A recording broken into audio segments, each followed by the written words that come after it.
911. There's illegal activity, loud noise, and possible weapons in this garage. Send officers now! Dolores, our HOA president, marched straight into my open garage, phone in hand, screaming at the dispatcher while staring me down. It was just me, a retired Navy veteran, and 4 old military buddies on a quiet Saturday. We were restoring a '69 Harley, sipping cold beers, classic rock playing low. No complaints from anyone else, just guys working with our hands, like always. But Dolores got right in my face. This ends today. You're destroying property values with this. This filth. Pure lies about noise, weapons, illegal business. She wanted me humiliated, fined, forced out. She smirked as Sirens approached, confident she'd won. Then the officers pulled up, stepped out, and the look on Dolores's face when they walked straight to me, smiling. You'll have to hear what happened next. Worst HOA power trip you've dealt with? Comment below. Best ones get pinned. 3 months earlier, I thought buying 412 Maple Street was the smartest move I'd ever made. Wrong. Dead wrong. I'm Nathaniel Thompson, 52, retired Navy machinist who spent 25 years fixing nuclear submarines. After 2 decades underwater, I figured restoring vintage motorcycles in my own garage would be the peaceful retirement I'd earned. The house was perfect. End unit in Willowbrook Estates, extra wide driveway, 2-car garage that screamed workshop paradise. Even checked with the HOA before signing. Home workshops explicitly allowed in the CC&Rs. What could go wrong? The satisfying ping of cooling metal after a long work session, the texture of worn leather on my tool roll, the smell of motor oil mixing with crisp autumn air. That was supposed to be my new therapy. Enter Dolores Weatherbe. Picture your worst nightmare neighbor, then multiply by 10. This woman ironed her jeans, vacuumed her garage floor daily, and drove a white Lexus SUV so spotless you could perform surgery on the hood. 6-year HOA president because nobody else wanted to deal with her control freak tendencies. Our first meeting? 3 days after moving in. I'm unloading my tool chest when she materializes like some suburban dictator, clipboard ready for battle. The sharp click of her designer heels on concrete announced her arrival like a death march. What exactly do you plan to do with all that equipment? She said equipment like I was importing nuclear waste.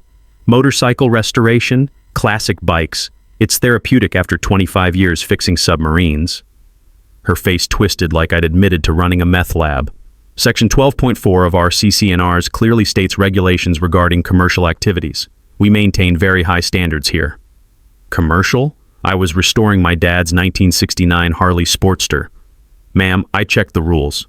Home workshops are legal as long as they're hobbies, not businesses. She sniffed. Actually sniffed. Like my garage offended her delicate sensibilities. We'll see about that, Mr. Thompson. The way she said my name felt like a threat. First Saturday with the guys should have been perfect. Bob the electrician, Jim the plumber, Carlos who ran heavy equipment, my military crew who'd been helping each other with projects for years, plus my buddy Rodriguez from the police force who loved vintage bikes almost as much as I did. Classic rock at neighbor-friendly volume, cold beers, garage door open. American men doing what we do best, fixing things with our hands.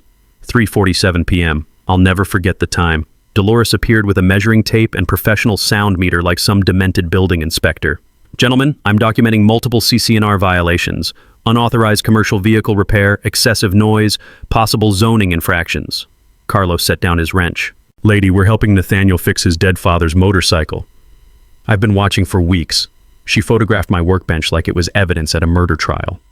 Multiple vehicles, regular customers, monetary transactions, commercial signage. She pointed at a vintage Harley poster hanging inside my garage. These are friends, I said through gritted teeth. Nobody pays anything except pizza money. Her smile could have frozen hellfire. The HOA board will determine the facts. Expect official documentation. Monday brought the declaration of war, certified letter, $200 fine for commercial vehicle repair operations. Remove all business signage within 10 days or face daily $50 penalties. I appealed immediately. Photos of identical garage setups throughout the neighborhood. Original purchase documents showing pre-approved workshop status. Character references from my restoration group. The hearing was canceled day of via email. Scheduling conflict. I spotted her white Lexus at the country club that same afternoon. That's when it hit me. This wasn't about property values or neighborhood standards. Dolores Weatherbe had declared personal war on me. She wanted me gone, completely, and she'd use every dirty trick in the HOA playbook to make it happen. What I didn't know was how far she'd go. The private investigators, the false complaints, the insurance fraud. And that final Saturday, when she'd march into my garage, phone in hand, ready to destroy my life with one 911 call, not knowing that one of my dangerous criminals wore a badge to work every day. Some battles you can't avoid. You can only win them. Dolores wasn't just filing complaints. She was building a case like some demented prosecutor. 2 weeks after that canceled hearing, I got home from the grocery store to find her crouched behind my neighbor's bushes with a telephoto lens, photographing my garage like she was documenting a crime scene. The smell of her expensive perfume mixed with crushed azalea leaves gave her away before I even spotted the camera. "Afternoon, Dolores. Getting into nature photography?" She jumped up, camera strap tangled in the branches. "I'm conducting a routine property inspection for HOA compliance purposes." "From Mrs. Brianna's azaleas?" Her face flushed red, but she doubled down. "Your Saturday gatherings violate multiple ordinances. I have photographic evidence of commercial vehicle traffic patterns." Commercial vehicle traffic. My buddies drove a Ford pickup, a Chevy sedan, and Rodriguez's personal motorcycle. Real threatening stuff. That night, I found copies of Dolores's evidence folder slipped under 3 neighbors' doors. Professional quality photos of my garage during our weekend sessions, with handwritten notes. Excessive noise, 11:30 a.m. Possible monetary exchange, 2:15 p.m. Unknown chemicals stored unsafely. The unknown chemicals? WD-40 and Coca-Cola.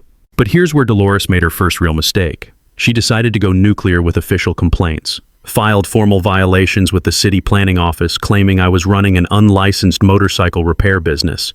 Alleged I was advertising services online and accepting payment from customers. Pure fiction. But she figured city officials would rubber stamp anything an HOA president submitted. Problem was, I'd learned a few things about documentation during my Navy years.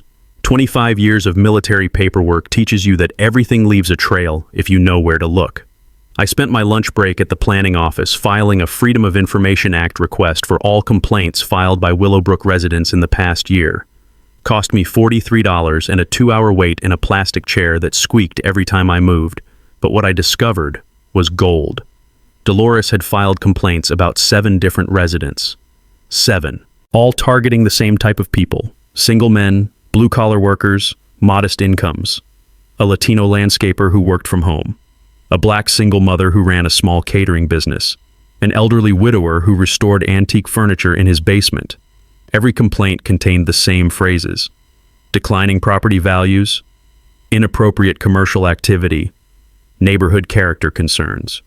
I remembered reading about discrimination cases in the military. Patterns like this weren't just coincidence, they were evidence. Document everything because systematic harassment based on demographics could be prosecuted under federal fair housing laws. I made copies of everything, then paid another visit to Mrs. Brianna, the retired teacher who'd brought me cookies during my first Dolores encounter. "Mrs. Brianna, I'm curious about something. Has Dolores ever complained about other neighbors?" Her eyes narrowed. The taste of her green tea was bitter, matching her expression. That woman. She invited me in for tea, and the story started flowing. Turns out Dolores had a history. She'd targeted the previous owner of my house, a divorced electrician who also used his garage for work. Filed so many complaints, the guy eventually sold and moved to another state. Same pattern with 2 other families who'd lived here before I arrived. She thinks working men are... Mrs. Brianna struggled for the polite word. Beneath the neighborhood standards. She wants only office workers and retirees here. The pieces clicked together like a socket wrench finding the right bolt. This wasn't about noise or property values. This was about class warfare. Mrs. Brianna leaned forward conspiratorially. "But Nathaniel, you should know something else. Dolores has been asking strange questions about your friends, specifically about the one who rides the motorcycle." My blood chilled. "What kind of questions?" "Whether he's married, what he does for work, if he has a criminal background. She seems very interested in that particular friend." Rodriguez. She was targeting Rodriguez. That evening, I called my police buddy to give him a heads up. The sound of his laughter over the phone should have been reassuring, but something felt off. "Marcus, don't worry about me," Rodriguez said. "But you should know, we've been getting some interesting calls at the station. Anonymous tips about suspicious activity at your address, claims of loud parties, possible drug activity, groups of men gathering regularly." "She's calling in false reports?" "Can't prove it's her, but the timing matches your Saturday sessions perfectly. Good thing the desk sergeant knows me personally, or you might have had some awkward visits." This was escalating beyond neighborhood disputes. Dolores was trying to weaponize law enforcement against us, but she made one crucial error in her surveillance obsession. The next Saturday, while photographing us from across the street, she stepped into Mrs. Brianna's flower garden to get better angle, left clear footprints in the freshly watered soil, and snapped several branches on prize-winning roses.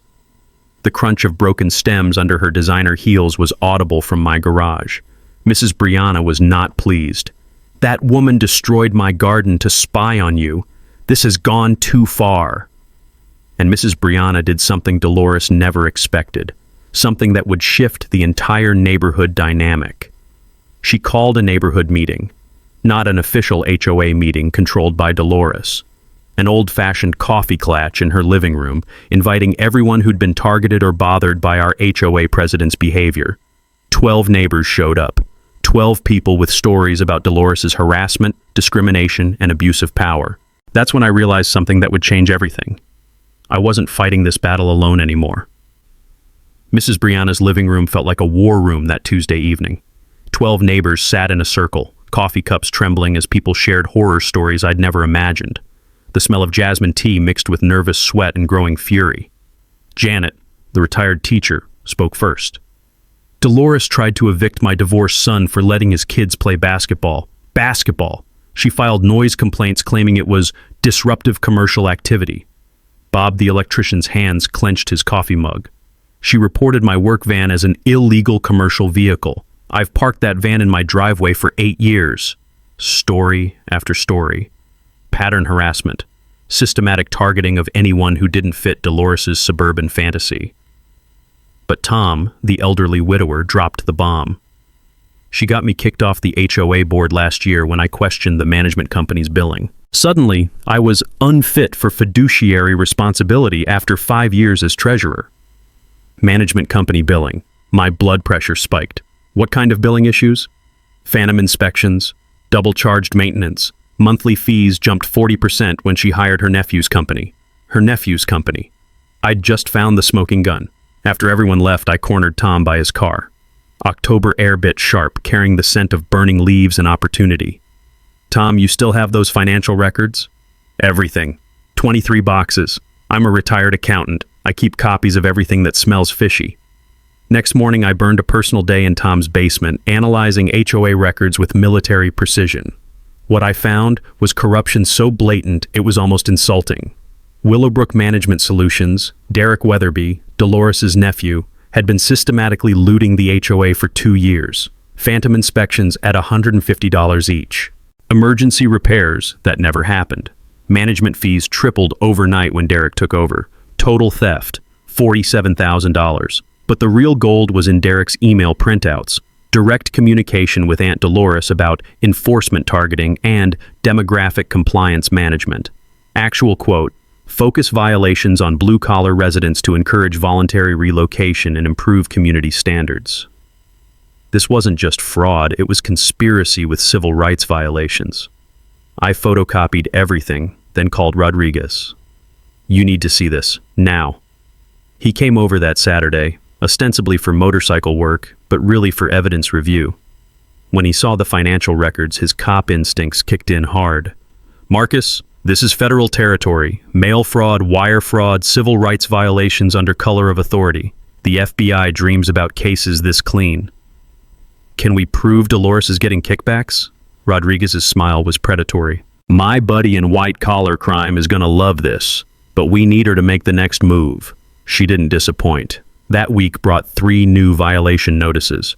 My garage door being open during daylight was unsightly storage display. My blue motorcycle cover violated earth tone aesthetic requirements. My garden hose hanging on the house was improper equipment storage. $200 per violation. $600 total. But Thursday evening, Dolores played her masterpiece. I was alone in the garage when I heard voices outside. Multiple people. Dolores was conducting some kind of tour. Primary source of our neighborhood's declining standards. Multiple violations, possible illegal operations, complete disregard for community aesthetics. Through the garage window, I watched Dolores leading 3 people in business suits around my property like tour guides at a disaster site. Property values have dropped 12% since this situation began, she announced confidently. Pure fiction. But her audience was taking detailed notes. After they left, I called my realtor buddy Mike. Mike, what are Willowbrook property values doing? Up 6% this year. Hot market? Why? Just checking reality against someone's fantasy. Friday morning brought the legal threat. Certified letter from Dolores' attorney demanding immediate cessation of commercial activities and threatening lawsuit for property value diminishment and community disruption. The letter mentioned concerned community stakeholders prepared for civil litigation. Those business suits weren't random visitors. They were fake property assessors building a fraudulent legal case. I speed-dialed Rodriguez. She's manufacturing evidence with fake appraisers. This isn't harassment anymore, it's orchestrated fraud. Marcus, time to set the trap. What kind of trap? The kind where we let her think she's winning until she hangs herself with her own rope. You free Saturday morning? The metallic taste of impending justice filled my mouth like chrome polish on a perfect restoration job. What do you need me to do? Just keep doing exactly what you're doing. Work on motorcycles, have the guys over, act completely normal. And you? Rodriguez's laugh was dark as motor oil. I'm going to make some calls. Federal calls. Because Saturday's going to be very educational for our friend Dolores. She has no idea what's coming, does she? None whatsoever. And that's exactly how we want it. Saturday morning arrived with the crisp bite of late October air and the promise of justice. Rodriguez had been cryptic about his federal calls, but I trusted military planning when I saw it. Sometimes the best strategy is letting your enemy think they're winning right up until they destroy themselves. I started my normal routine. Coffee, classic rock, garage door open. The familiar smell of motor oil and metal polish mixed with autumn leaves. Just another peaceful Saturday in suburbia. Except Dolores was already positioned across the street at 8:47 a.m., phone ready, watching my every move like a suburban sniper. At 9:15, Bob arrived with his toolbox. At 9:30, Carlos pulled up in his pickup. By 10 a.m., we had 4 guys working on the Harley, exactly like every other Saturday for the past 3 months. But today felt different. Electric. Like the calm before a storm that's been building for weeks. Dolores was taking photos constantly now, practically vibrating with anticipation. She'd positioned herself in Mrs. Brianna's front yard, uninvited, with what looked like professional surveillance equipment. Man, that woman's lost her mind, Carlos muttered, installing new brake pads. She's been photographing us for 20 minutes straight. Let her, I said, adjusting the carburetor. Sometimes you have to give people enough rope. At 10:23, Rodriguez arrived on his vintage Kawasaki. Nothing unusual. He came most Saturdays to help with the Harley restoration, but today he had a small duffel bag strapped to his bike. Morning, gentlemen, he said, pulling off his helmet. Beautiful day for motorcycle work. Dolores practically bounced with excitement. Her dangerous biker gang was assembling right on schedule. What she didn't know was that Rodriguez's duffel bag contained body cameras, recording equipment, and paperwork that would change everything. At exactly 10:45, Dolores made her move. She marched across the street, phone already dialing, face flushed with righteous fury. But instead of staying on the sidewalk like previous confrontations, she walked straight into my garage. 911, I need immediate police response. There's illegal business activity, excessive noise, and I think these men have weapons. She was standing 3 feet from my workbench, screaming into her phone while staring directly at Rodriguez, who was calmly cleaning a wrench with a shop rag. Ma'am, I need you to step out of my garage, I said firmly. Don't you dare tell me what to do. I'm documenting criminal activity for law enforcement. Rodriguez looked up from his wrench. Criminal activity? You people think you can terrorize this neighborhood with your noise and your criminal behavior. Well, I have news for you. I know people in this town. Important people. And this ends today. The irony was so thick you could cut it with a socket wrench. Carlos set down his tools. Lady, we're fixing a motorcycle. What's criminal about that? Illegal business operations, unlicensed vehicle repair, disturbing the peace. The police are already on their way to arrest all of you. Rodriguez stood up slowly, still holding the wrench. The police are coming to arrest us? That's right. And when they see what you're really doing here, you'll all be in handcuffs where you belong. She was so focused on her dramatic performance, she didn't notice Rodriguez pulling something from his back pocket. Ma'am, I have a question for you. I don't answer to criminals. Do you know what this is? Rodriguez held up a small leather wallet. Dolores squinted at it. I don't care what that is. The police will be here any minute. Rodriguez flipped open the wallet, revealing a gold badge and official identification. This is a police badge, specifically Chief of Police Rodriguez's badge, and you're right, the police are already here. The color drained from Dolores's face like oil from a cracked pan. That can't be real. You're just some criminal biker. Ma'am, I've been coming here every Saturday for 3 months to help my friend Nathaniel restore his father's motorcycle. And you just filed a false police report claiming I'm a dangerous criminal. Dolores started backing toward the garage entrance, her phone call forgotten. This is impossible. You can't be... I did my research. What research? Following me? Taking photos? Because I've been documenting your harassment campaign for weeks. The sound of sirens grew closer. Real ones this time, not from Dolores's 911 call. You see, Mrs. Weatherbe, while you were busy playing neighborhood dictator, I was working with federal investigators on a little matter involving HOA financial fraud and civil rights violations. 3 police cruisers pulled into my driveway, followed by 2 unmarked federal vehicles.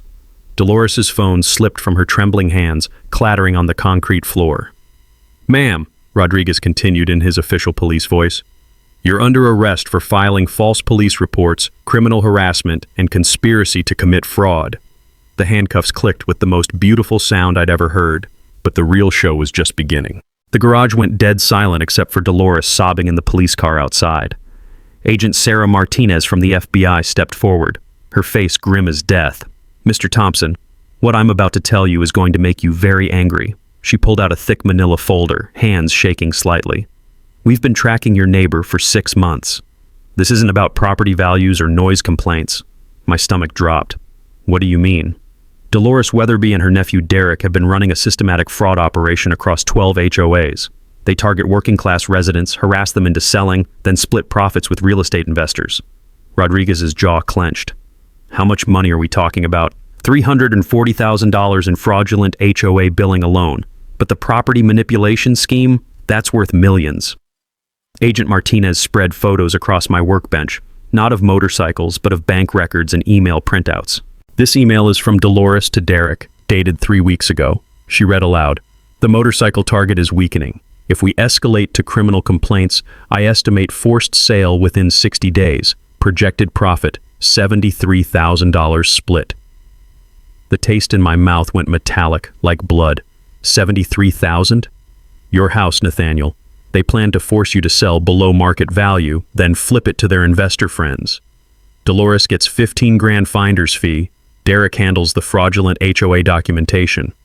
Bob slammed his wrench down. They were going to steal his house? Already did it to 11 other families. Single mothers, elderly widowers, disabled veterans, anyone who couldn't fight back effectively. The garage spun around me. 3 months of harassment, violation notices, sleepless nights. All so Dolores could make a quick 15 grand. But here's what she didn't know, Rodriguez said, his cop voice taking over. Tom's been feeding information to the FBI since March. Tom? Agent Martinez nodded. Retired accountant notices obvious billing fraud, contacts federal authorities. We've been building this case for months, waiting for enough evidence to prosecute the whole conspiracy. She pulled out another document. This morning's arrest warrant covered Derek's office, Dolores's house, and the investment company bank accounts, computer records, communication logs, financial statements, everything. The real beauty? Rodriguez grinned. Every false police report she filed is recorded in our system. Timestamps, audio, response logs. Perfect documentation of systematic harassment. My hands were shaking now. How many families did they destroy? 15 confirmed forced sales. Average loss per family, $47,000. Total theft, including HOA fraud, over $2 million. Agent Martinez's voice softened. Marcus, you weren't just defending your garage workshop. You were the key to stopping a criminal enterprise that was destroying working families across 3 counties. The irony hit like a sledgehammer. Dolores spent months calling me a criminal while running an actual criminal conspiracy. What happens now? Derek's looking at 15 to 20 years federal prison. Dolores faces felony fraud, civil rights violations, and enough false police report charges to keep her locked up until she's 80. Through the garage window, I watched Dolores being loaded into a federal transport vehicle, still screaming about her rights and demanding lawyers. The HOA gets court-appointed management, all fraudulent fines are voided, and there's going to be a substantial victim compensation fund. Rodriguez patted my shoulder. Your Saturday motorcycle sessions just took down a multi-million-dollar fraud ring. The smell of motor oil mixed with autumn air suddenly smelled like freedom. Dolores had tried to destroy my life for $15,000. Instead, she'd destroyed her own for nothing. Some people play stupid games and win stupid prizes. Others just get exactly what they deserve. We need her to hang herself with her own rope. Agent Martinez spread surveillance photos across my workbench Sunday evening, the smell of fresh coffee mixing with motor oil as we planned Dolores's downfall. She makes bail tomorrow morning, and narcissists like your HOA president can't resist having the last word. Rodriguez cracked his knuckles. Women like Dolores don't accept defeat. She'll be back here within 48 hours, guaranteed. The plan forming in my garage was beautiful in its simplicity. Let Dolores think she could still win. Here's her psychology profile, Martinez explained, tapping a thick FBI folder. Control obsessed, never admits fault, pathological need to be the smartest person in the room. When everything collapses, they always try one final manipulation. My garage was about to become the ultimate trap. The technical setup felt like something from a spy thriller. Martinez pulled devices from her briefcase that were smaller than matchboxes, but could record conversations from 50 yards away. This goes in your toolbox, she demonstrated, showing me a transmitter disguised as a socket wrench. Voice activated, 36-hour battery, federal court admissible. When she shows up making threats, we'll capture every syllable. Rodriguez added the legal framework with cop-level precision. Virginia law allows recording on your own property. She has zero expectation of privacy walking into your garage uninvited. But the psychological trap was pure genius. We're going to let Derek think his aunt is cooperating, Martinez explained with a predator's smile. Prison calls are monitored. She'll overhear a conversation suggesting Dolores is making a deal to save herself. Won't that make her run? Opposite. She'll come here desperate to control the narrative, convince you to support her version of events, using her own personality flaws as weapons against her. The technical education was incredible. Martinez taught me about voice isolation software, motion-activated cameras, legal requirements for admissible evidence. 25 years in the Navy hadn't prepared me for modern surveillance technology. This motion sensor activates when anyone approaches within 20 feet, she explained, positioning a device that looked exactly like a standard automotive gauge. Backup power supply hidden in your air compressor housing. Even if she cuts main power, everything keeps recording. Rodriguez handled the street-level strategy. She'll bring backup. Lawyer, investment partners, maybe hired muscle. They'll try offering you money to forget what you witnessed. Bribery?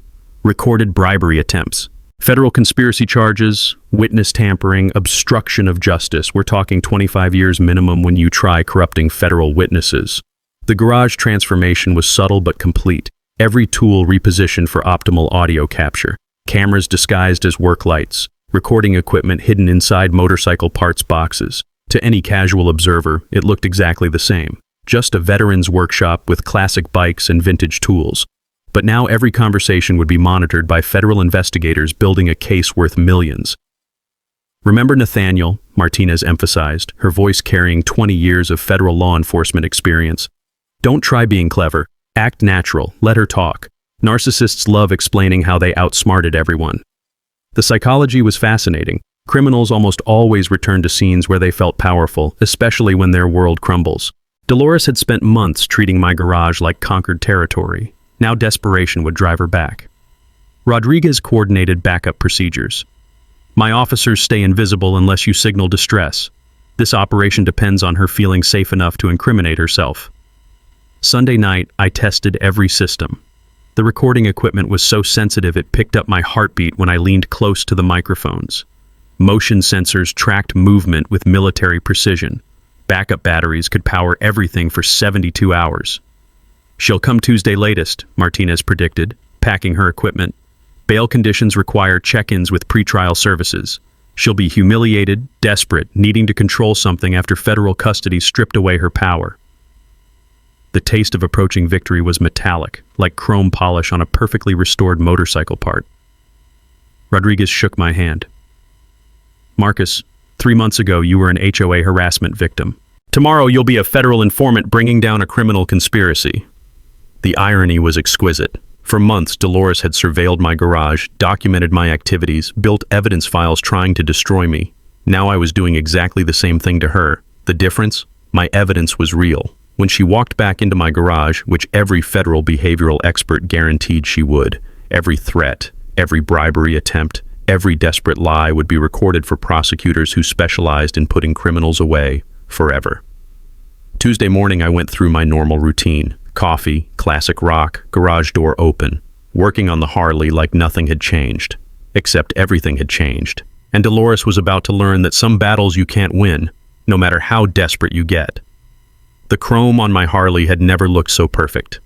Tuesday morning tasted like lightning, sharp, electric, dangerous. I was fine-tuning the Harley's carburetor when my phone buzzed. She made bail, driving rental white sedan, Derek with her, both desperate, stay sharp. Rodriguez. The FBI surveillance van lurked 3 blocks away, disguised as a cable repair truck. Agent Martinez was positioned in Mrs. Brianna's guest bedroom, watching my garage through high-powered optics. Half the federal law enforcement in Virginia was focused on Willowbrook Estates. At 10:23 a.m., the white sedan appeared like a predator stalking prey. Derek Weatherbe stepped out first, looking like federal custody had aged him 20 years. Hollow cheeks, cheap suit, hands trembling as he fumbled with cigarettes. This wasn't the confident management company owner who'd been systematically looting HOAs. This was a broken man clinging to his last desperate play. Dolores emerged from the driver's side wearing designer sunglasses and an expression that could have cut diamonds. Even from 50 feet away, I could see the fury radiating off her like heat from asphalt. They approached my driveway like generals planning a suicide mission. "Mr. Thompson!" Derek's voice cracked like a teenager's. "We need to discuss this situation. There's been a terrible misunderstanding." I kept working, letting the hidden recording equipment drink in every syllable. The carburetor adjustment could wait. This conversation was going to destroy them both. What kind of misunderstanding involves $340,000 in fraud? Dolores shoved past Derek, marching into my garage like she still owned the neighborhood. The motion sensors activated silently, transmitting her confession in real time to federal prosecutors. The kind where community leaders get railroaded by prosecutors who don't understand property management, she snarled. Derek followed reluctantly, sweat staining his shirt despite the cool October air. "Marcus, I know things got heated, but this federal investigation is destroying innocent families." I set down my wrench, wiping grease-stained hands on a shop rag. "Innocent families? We're community managers, not criminals," Dolores exploded, pacing around my workbench like a caged predator. Every fee, every inspection, every enforcement action was completely legal under HOA statutes. Derek shot her a desperate warning look, but Dolores was beyond rational thought. "You have no idea what you've unleashed. Federal agents treating community volunteers like organized crime bosses. It's completely insane." "So, those phantom inspections Tom documented were legitimate?" "Phantom inspections?" Dolores's laugh was bitter as burnt motor oil. "That senile fool doesn't understand modern community management. Complex fee structures, compliance monitoring, demographic optimization. These require sophisticated systems." Derek was practically vibrating with panic. "Dolores, maybe we shouldn't discuss specifics. Demographic optimization? Quality control, Nathaniel." Her voice carried the cold certainty of someone who'd never questioned her own righteousness. "Some residents enhance community standards, others destroy them. Effective management means encouraging improvement through targeted compliance." She was confessing to federal civil rights violations while FBI equipment recorded every word. Derek tried damage control. What my aunt means is that all residents receive equal treatment under established community guidelines. Equal treatment? Dolores whirled on him like a striking snake. You think I spent 6 years building property values just to watch them destroyed by people who think garages are workshops? The mask wasn't just slipping, it was shattered completely. Dolores, please stop. No, Derek, I'm finished pretending this wasn't necessary. We identified 17 properties occupied by undesirable demographics. 17 families dragging down everyone else's investment. The taste of victory was metallic on my tongue, like perfectly polished chrome. What makes someone undesirable? Derek looked ready to run, but Dolores was in full confession mode, her narcissism demanding she prove how clever she'd been. Single mothers with multiple children creating noise. Elderly people who can't maintain properties properly. Blue-collar workers who use garages for this filth. She gestured at my restoration setup like it was a disease. And your solution was harassment until people moved? Targeted enforcement until voluntary relocation occurred. Standard property management technique used nationwide. Including filing false police reports? Derek physically recoiled, but Dolores doubled down with suicidal confidence. I filed legitimate safety complaints about suspicious activities, groups of men gathering regularly, possible substance use, potential weapons storage. Any responsible HOA president would contact authorities about criminal behavior. She'd just confessed to filing false police reports while federal recording equipment captured every damning syllable. The truth is, Nathaniel, this neighborhood was experiencing problematic demographic shifts, property values declining, community standards deteriorating. Someone had to take decisive action. Derek grabbed her arm desperately. Dolores, stop talking, right now. But she shook him off, rage and arrogance overriding survival instincts completely. You want the real truth? We identified your property as high-priority acquisition, prime location, below-market purchase potential, significant improvement opportunity after demographic correction. The garage went silent except for the distant hum of recording equipment documenting her complete destruction. Derek's face was white as fresh primer. Jesus Christ, Dolores. What have you done? Derek's horror at his aunt's confession lasted exactly 3 seconds before pure survival instinct kicked in. Marcus, listen to me carefully, he said, pulling out his phone and showing me a banking app. I can transfer $50,000 to your account right now, today. Just a gesture of goodwill to resolve this misunderstanding. The smell of desperation mixed with motor oil as he stepped closer to my workbench. $50,000 to forget whatever you think you heard. Another $50,000 when the federal investigation concludes with no charges against my aunt. Dolores smiled like a shark scenting blood. Derek's right. You're a working man, Nathaniel. $100,000 would solve a lot of problems. I could practically hear Agent Martinez taking notes from across the street as they dug their graves deeper. You're offering me money to lie to federal investigators? We're offering compensation for the stress our family dispute has caused you, Derek said smoothly, apparently having found his lawyer voice. Nothing more, nothing less. Dolores wasn't content with simple bribery. Her narcissism demanded she explain exactly how brilliant their scheme had been. Marcus, you have to understand. What we did here was genius. Pure business optimization applied to residential property management. Derek shot her another warning look, but she was beyond caring about consequences. 17 targeted properties across Willowbrook. Average purchase price reduction, $47,000 per unit. Resale to appropriate demographics at market value within 6 months. Total profit per cycle, approximately $68,000. She was confessing to a multi-million-dollar conspiracy while trying to bribe a federal witness. The beauty was the systematic approach, she continued, warming to her subject. Identify undesirable residents, document violations, escalate enforcement until relocation becomes inevitable. Standard corporate acquisition technique. Derek was sweating through his shirt now. Dolores, please. No, Derek. I want him to understand this wasn't personal. It was business. Smart business. I leaned against my workbench, letting the recording equipment capture every word of her confession. So the false police reports were part of the business plan? Strategic enforcement escalation, she corrected with professional pride. When HOA violations prove insufficient, municipal code enforcement becomes necessary. When that fails, law enforcement intervention becomes the final option. You mean lying to police about criminal activity? Her eyes flashed with righteous anger. I mean protecting community investments from demographic degradation. Do you have any idea what a single motorcycle restoration operation does to surrounding property values? Derek grabbed her arm desperately. Aunt Dolores stopped talking immediately, but she shook him off, completely lost in her need to justify 3 months of harassment. Property values aren't abstract concepts, Nathaniel. They're mathematical calculations based on neighborhood demographics, noise levels, visual aesthetics, and resident behavioral patterns. Your garage workshop violated every optimization principle. The taste of impending justice was sweet as fresh chrome polish. What about the other residents you targeted? Case studies in demographic correction, she said with academic precision. The single mother, excessive child noise depressed values in a 30-unit radius. The elderly widower, property maintenance deficiencies created visual blight. The landscaper, commercial vehicle traffic suggested zoning violations. And she was providing federal prosecutors with a complete confession to systematic discrimination. Derek made one last desperate attempt at damage control. Marcus, what my aunt is describing are standard property management practices. Standard practices? Dolores laughed bitterly.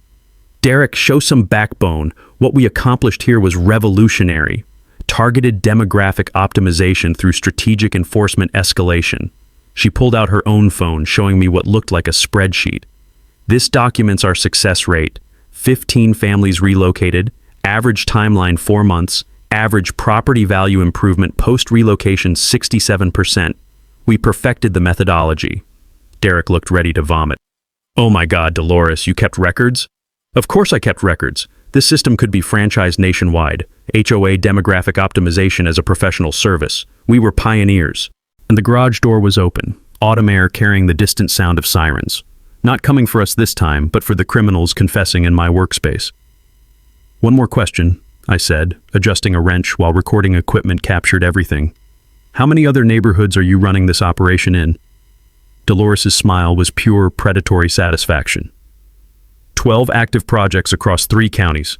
Projected revenue for next fiscal year, approximately $4.7 million. Derek sat down heavily on my workbench, his head in his hands. You kept records of everything, every neighborhood, every family, every illegal operation. Illegal? Dolores' voice rose to a near shriek. We're optimization specialists. Property value enhancement through strategic resident management. There's nothing illegal about protecting community investments. Through the garage window, I could see Agent Martinez approaching my driveway with backup agents and arrest warrants. Derek saw them too. Dolores, they're coming. We need to run, now. But she was beyond rational thought, lost in her own narcissistic fantasy. Let them come. I have documentation proving every action was legally justified community management.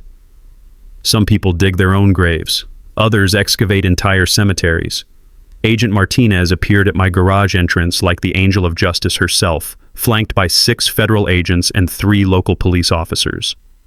Derek Weatherbe, Dolores Weatherbe, you're under arrest for conspiracy to commit federal fraud, civil rights violations, and witness tampering. The look on Dolores' face was priceless. Pure shock, mixed with the kind of rage that comes from realizing you've been outsmarted by people you considered inferior. This is entrapment, she screamed, backing toward my workbench. He recorded us illegally. This is a setup. Agent Martinez smiled coldly. Mrs. Weatherbe, you're on Mr. Thompson's private property. Recording is completely legal, and you just confessed to a multi-million-dollar criminal conspiracy while attempting to bribe a federal witness. Derek raised his hands in surrender, his lawyer instincts finally kicking in. I want an attorney. I'm not saying another word. But Dolores wasn't finished destroying herself. You don't understand, she yelled at the agents. We were protecting property values. We were preserving community standards. What we did was necessary. Ma'am, Rodriguez said, stepping into the garage with handcuffs ready. What you did was commit federal crimes, multiple federal crimes. The garage filled with neighbors drawn by the commotion. Mrs. Brianna appeared with her camera, documenting everything. Bob, the electrician, brought his whole family. Janet, the teacher, was live streaming on Facebook. 43 people gathered in my driveway and front yard, watching Dolores Weatherbe get arrested for the 2nd time in 3 days. This is all his fault, And Dolores pointed at me like I was personally responsible for her criminal choices. "He destroyed our neighborhood with his noise and his criminal friends." Chief Rodriguez stepped forward, removing his civilian jacket to reveal his police uniform underneath. "Ma'am, I've been coming to this garage every Saturday for 6 months. Mr. Thompson and his friends have never engaged in criminal activity. You, however, just confessed to systematic fraud and civil rights violations." Dolores's face went white as she finally recognized Rodriguez from their previous encounters. You were working together the whole time?" "No, ma'am. I was just helping my friend restore motorcycles. You decided to commit crimes." Agent Martinez began reading rights while neighbors recorded everything on their phones. The scene was already going viral on social media. #HO Karma Justice trending within minutes. "Dolores Weatherbe, you have the right to remain silent, though you've waived that right spectacularly for the past 30 minutes. As federal agents led her away in handcuffs, Dolores made one final desperate attempt at manipulation. "This neighborhood will be overrun with criminals and degenerates. Property values will collapse. You'll all regret this." Mrs. Brianna stepped forward, her elderly voice carrying surprising authority. "Mrs. Weatherbe, the only criminal in this neighborhood was you. We're better off without bullies who target working families." The crowd erupted in applause. Derek walked quietly to the federal transport vehicle, head down, apparently understanding his situation better than his aunt. But Dolores fought the handcuffs, screaming about miscarriages of justice and corrupt federal prosecutors. Agent Martinez addressed the gathered crowd with professional satisfaction. "Ladies and gentlemen, what you witnessed today was the conclusion of a 6-month federal investigation into HOA fraud and civil rights violations. Mrs. Weatherbe and her nephew operated criminal enterprises across 12 residential communities." She held up the evidence folder thick as a phone book. "Their organization systematically targeted working-class families, minorities, and elderly residents for harassment designed to force below-market property sales. Total theft exceeded $2 million. The crowd's anger was palpable. Several people shouted about their own experiences with Dolores's harassment. All fraudulent HOA fines are immediately voided. Affected residents will receive compensation through federal victim assistance programs. And this community will receive court-appointed management until new elections can be held." As the federal vehicles drove away with their prisoners, something beautiful happened. The neighborhood spontaneously erupted into celebration. Bob fired up his grill. Mrs. Brianna brought out folding tables. Janet organized a potluck using everyone's cell phones. Within an hour, my driveway hosted the block party Willowbrook Estates had needed for years. Rodriguez stood beside me, watching kids play while adults shared stories about their experiences with Dolores's reign of terror. "Marcus, you realize what you accomplished here. You didn't just save your garage workshop, you liberated an entire community from a criminal organization." The smell of burgers mixing with motor oil and autumn air was perfect. The sound of laughter where harassment used to live was music. "Chief, I just wanted to restore motorcycles in peace. And now you can, along with everyone else who wants to pursue happiness in their own homes." As the sun set over Willowbrook Estates, I realized something profound. Sometimes standing up to bullies doesn't just save yourself. Sometimes it saves everyone. The chrome on my Harley reflected 43 smiling faces, and for the first time in months, Saturday felt like it was supposed to. 6 months later, Willowbrook Estates looked like a completely different neighborhood. The community center buzzed with activity every Saturday morning as the Willowbrook Veterans Workshop taught motorcycle restoration, woodworking, and basic automotive repair to anyone who wanted to learn. What started as my garage hobby had become a neighborhood institution. Chief Rodriguez stood beside me, watching 12-year-old Tommy Brianna learn to change motorcycle oil under his grandfather's supervision. The smell of motor oil mixed with fresh coffee and genuine laughter, sounds that had been missing during Dolores's reign of terror. "Federal sentencing came through yesterday," Rodriguez said, handing me the court documents. "Dolores got 8 years federal prison. Derek got 5. The investment partners are looking at 10 to 15 each." Justice served with a side of cosmic karma. The financial settlements had transformed the community in ways nobody expected. My portion of the federal restitution, $75,000 from the civil rights violations, $40,000 from the fraud recovery, plus $35,000 from the civil harassment lawsuit, went directly into establishing the workshop program. Marcus, Mrs. Brianna approached with a plate of her famous cookies. The city council approved our proposal. The community center expansion breaks ground next month. The expansion would include a proper automotive bay, woodworking studio, and computer lab for veterans transitioning to civilian careers. What Dolores had tried to destroy through harassment, the neighborhood was rebuilding through cooperation. Janet, now serving as interim HOA president, joined us with exciting news. The state legislature passed the Willowbrook Act last week. All HOAs in Virginia now require transparent financial reporting and independent oversight. No more management companies owned by board members' relatives. Our little neighborhood drama had sparked statewide HOA reform legislation. Sometimes standing up to corruption creates ripples that spread far beyond your own backyard. But the personal transformation felt even more significant. Janet and I had been dating for 3 months now. She brought teaching skills to the workshop program while I provided the technical expertise. Together, we were helping veterans and young people learn trades that could change their lives. "You know what the best part is?" she said, watching elderly Mr. Peterson teach his grandson to restore a vintage radio. We turned Dolores's worst nightmare into reality. She was right. The neighborhood was more diverse, more active, and more connected than ever. Working-class families, retirees, young professionals, and military veterans all learning from each other in the space where Dolores had tried to enforce artificial segregation. The workshop had helped 17 veterans find employment in the past 6 months. Rodriguez coordinated with the police department to provide security training for those interested in law enforcement careers. Local contractors hired graduates for apprenticeship programs. "Speaking of nightmares," Rodriguez grinned, "guess who's been writing letters from federal prison?" Dolores had been sending complaints to the warden about inadequate legal representation and wrongful conviction by corrupt federal prosecutors. Apparently, federal prison hadn't diminished her sense of entitlement. She also wrote to the mayor demanding investigation into our conspiracy to frame innocent community volunteers. Rodriguez continued. The mayor forwarded it to me with a note. "Please thank Mr. Thompson for helping clean up municipal corruption." Even from prison, Dolores couldn't accept responsibility for her choices. The autumn air carried sounds of construction as workers expanded the community center workshop space. The same season when Dolores had tried to destroy my garage was now witnessing its transformation into something that served the entire community. "You know what I learned from all this?" I said, adjusting the carburetor on a motorcycle donated for the youth training program. "Bullies only win when good people stay silent." Mrs. Brianna nodded wisely. "And sometimes fighting back helps more people than you ever imagined."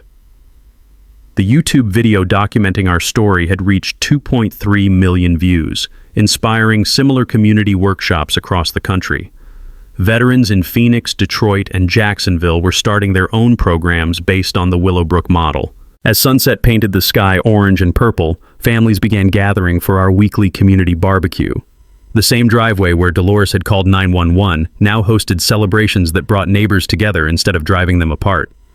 Rodriguez fired up the grill while kids played safely in yards their parents no longer feared to enjoy. "Hey, Nathaniel," Tommy Brianna called out. "Can you teach me to restore a Harley next Saturday?" "Absolutely, buddy. Bring your safety glasses." The chrome on 3 restored motorcycles reflected a community that had learned something valuable. When you stand up to corruption, everybody wins. Except the criminals. They get 8 years in federal prison. So Nathaniel gets out of the Navy after 8 years, buys a nice house in a nice neighborhood, figures he can work on motorcycles in his garage on weekends. Sounds simple, right? But his HOA president decides that a $300 violation for using his own garage. What gets me in these situations is that people expect they count on you to get emotional, to get flustered, and just pay the fine to make it go away. But Marcus didn't do that. He read the bylaws, all of them. He kept records. So when Dolores called the emergency meeting thinking she had all the votes, turns out she never actually checked in with the other board members. It's funny how the rules they use against you can work for you too, if you spend the time to actually understand them. How many of you have been through something similar? Someone with a little authority decides to make your life difficult for no reason at all. And if this one hits home, don't hesitate to click that like button and maybe send it to someone who also needs to see it. Sometimes the quiet victories are the best ones. Thanks for watching.